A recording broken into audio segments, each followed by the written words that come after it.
If there's any movie genre that can be relied upon to consistently shock audiences, test their mettle, and challenge the integrity of their stomach, it's surely horror, right? That's certainly the case with these movie moments, all of which subverted our expectations, turned our stomachs, and maybe even broke our hearts just a little. With that said then, I'm Josh from WhatCulture.com, and these are horror movie moments that shocked the world.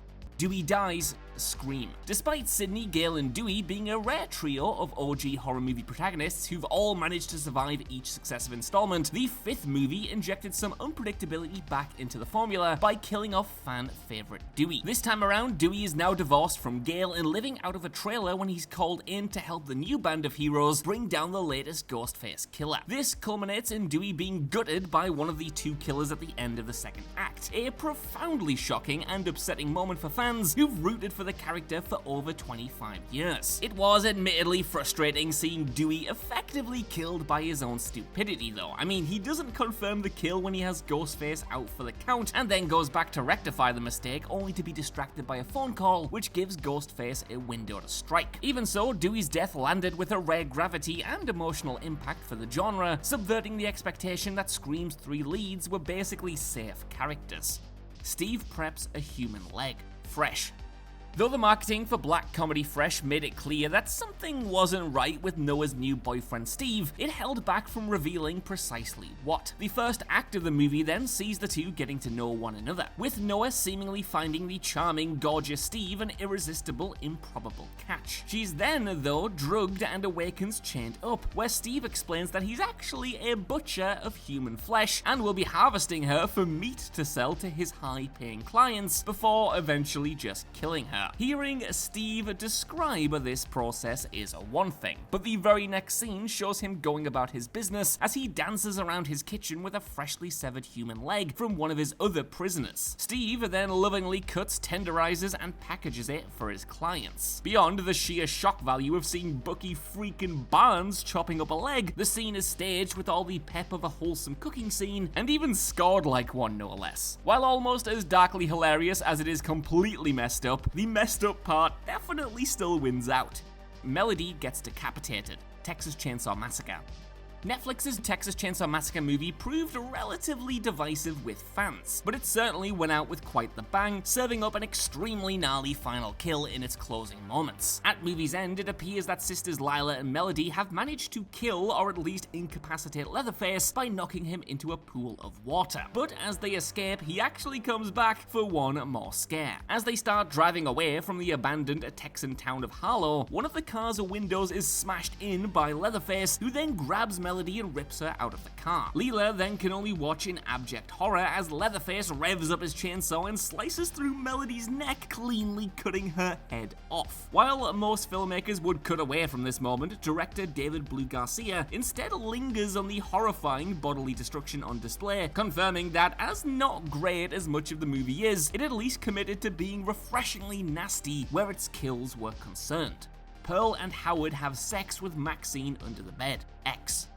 Is there any fear more universal than getting trapped under a bed that two people are screwing on? Well, what about if those two people were two creepy killers? Ty West's deliriously entertaining exploitation throwback X put spunky protagonist Maxine through just such a scenario when she attempted to hide from Pearl and Howard, the murderously horny elderly couple hunting down the cast of a porn film being shot on their property. More squirm-inducing than any of the movie's brutal kills is the stomach-knotting sequence where Maxine hides under the couple's bed, only for them to enter the bedroom, have a heart-to-heart, and then start having loud, intense sex. All the thoroughly traumatized Maxine can do is slowly try to slide herself out from under the bed and flee the area. And due to the vigorousness of what's going on above, Pearl and Howard thankfully don't notice her movements. Gwen's father whips her the black phone. The Black Phone may be a horror movie centered around a serial killer called the Grabber, who abducts and murders children from a sleepy Denver suburb, but it's also a character piece that observes the impact of trauma upon two young children. Protagonists Finney and Gwen live with their alcoholic, abusive father Terrence, with Terrence taking most of his frustrations out on his daughter. And so the most disturbing and unsettling scene in the movie has nothing to do with the Grabber kidnapping and killing kids, but the matter-of-fact way in which it depicts Gwen's physical abuse at the hands hands of her dad. In one deeply unnerving scene, Gwen is whipped with a belt by her irate father after her psychic abilities cause the police to come a-knocking on his door. While most movies would cut away to another room while implying the beating through sound alone, director Scott Derrickson decides instead to linger on the abuse as Gwen wails in agony while Finney helplessly watches her be beaten. Allie rips her jaw open, hatching. Finnish body horror film Hatching follows Tinja, a young gymnast who finds a mysterious egg in the woods and decides to bring it home, caring for it until it hatches. Once the egg does hatch, it reveals a skeletal, bird-like creature, which Tinja names Allie, and continues to nurture while hiding its presence from her parents. Throughout the film, Allie begins to take on a more humanoid form as it feeds. In fact, it starts to look just like Tinja. In the climax then, Allie ends up attacking Tinja's mother after she accidentally hurts her, causing Tinja to intervene and protect her man. However, Allie responds by backing up and screaming so loudly that her jawline rips wide open, and the flesh of her face is torn apart with an absolutely revolting level of detail. Brutality inflicted upon children is always a tough watch, even when it's a weird, fantastical creature who inadvertently did it to themselves. Angela kills Stretch, dashcam. A frantic found footage film in which a right-wing live streamer, Annie, gets more than she bargained for during a night of streaming. While intercepting a delivery order intended for her pal Stretch, Annie is offered a large sum of cash to transport a sick old woman, Angela, to an undisclosed location. Annie accepts the job but quickly realizes something isn't right with Angela, as she soon enough begins exhibiting supernatural powers such as the ability to levitate into the air. Annie and Stretch ultimately spend the rest of the night running for their lives as they're pursued by both a murderously violent Angela and others, causing them to end up in the most creepy of locales, an abandoned fairground. The pair explore the area before getting into a violent argument, at which point Angela suddenly emerges on the left-hand side of the frame behind Stretch and attacks them both. It's an ingeniously executed scare that comes totally out of nowhere, despite both the sublimely eerie location and our expectation that Angela will return to antagonize the two again. While Annie just barely survives the night in one piece, the same sadly can't be said for Stretch, who gets his throat torn out by Angela a few moments later. The birthing sequence, Men.